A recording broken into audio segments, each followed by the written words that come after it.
Hi, എല്ലാവർക്കും ചെമ്പരത്തിയുടെ മറ്റൊരു മനോഹരമായ എപ്പിസോഡിലേക്ക് സ്വാഗതം.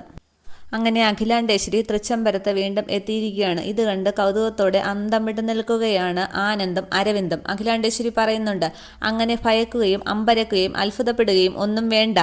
ഞാൻ പ്രേതമൊന്നുമല്ല, അഖിലയാണ്. തൃച്ചംബരത്ത് അഖിലാണ്ടേശ്വരി. നന്ദനയും നാരായണനുമൊക്കെ സന്തോഷത്തോടെ നിൽക്കുമ്പോൾ വിലാസിനി അന്തം വിട്ട് തന്നെ നിൽക്കുകയാണ്. പക്ഷേ ആനന്ദിന്റെയും അരവിന്ദിന്റെയും ഞെട്ടൽ മാറുന്നില്ല. കല്യാണിയും അഖിലയെ തന്നെ നോക്കി നിൽക്കുകയാണ്. പിന്നീട് അഖില ഉണ്ടായ കാര്യങ്ങളൊക്കെ വിവരിക്കുകയാണ്. മുൻപ് ഇവിടെ ഉണ്ടായിരുന്നത് താനല്ല, തന്റെ അപരയായ രാജരാജേശ്വരിയായിരുന്നു എന്നുള്ളതും മരണപ്പെട്ടത് രാജേശ്വരിയാണ് എന്നൊക്കെയാണ് അഖില പറയുന്നത്. അഖിലയുടെ ഈ വരവ് ആനന്ദിലും അരവിന്ദിലുമൊക്കെ സന്തോഷമുണ്ടാക്കുമ്പോൾ